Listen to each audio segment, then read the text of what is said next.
ఉండోడు ఉండేడతాడట, లేనోడు లేకెడతాడట. అట్లుంది నా పరిస్థితి ఇప్పుడు. ఏం చేయాలో అర్థమైతలేదు. ఒంటరిగా అనిపిస్తుంది.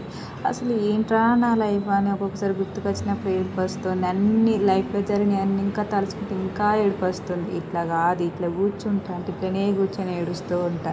రియలైజ్ అయ్యి నేనెట్నైనా ఈ మూడ్ నుంచెల్లి బయటికి రావాలని సాంగ్స్ పెట్టుకొని నాది నేనే డాన్సులేసుకున్నా. నాది నేనే ఏదేదో కోతి గొంతులేసుకుంటా ఉన్నా. ఇయి చూడకండి, చూసి భయపడకండి. నా డ్యాన్స్‌ని చూసి మాత్రం ప్లీజ్ ఏమనుకోకండి. ఎందుకంటే ఏదో మూడ్ నుంచి బయటికి రావాలని అట్లా ట్రై చేశాను. ఎందుకంటే ఊకొకటే మూడ్‌లో ఉంటే బాగుండదు కదా! అట్లా ట్రై చేస్తూ ఉన్నాను. తర్వాత చేసేది ఏం లేదని కొద్దిసేపు వాకింగ్ కూడా చేశాను. కొంచెం ఫ్రీనెస్ కోసమని. తిన్నది బగ్గా తిన్నా, కడుపు నిండా తిన్నది అరగాలని వాకింగ్ కూడా చేశాను. ఇప్పుడు కొద్దిసేపు అట్లా వాకింగ్ చేసినాక నా రూమ్‌కొచ్చి నా బెడ్ చూస్తే నా బట్టలు ఎక్కడ పడితే అక్కడనే ఉన్నాయి. ఇప్పుడు ఆ బట్టలన్నీ సదురుకోవాలి మనం. సదురుకొని బయటికొచ్చి చూస్తే కారిడార్‌లో ఎవ్వరు లేరు. ఒక చెప్పులు, నేను. ఈ తర్వాత కొన్ని ఫోటోస్ అలా అలా స్టిల్స్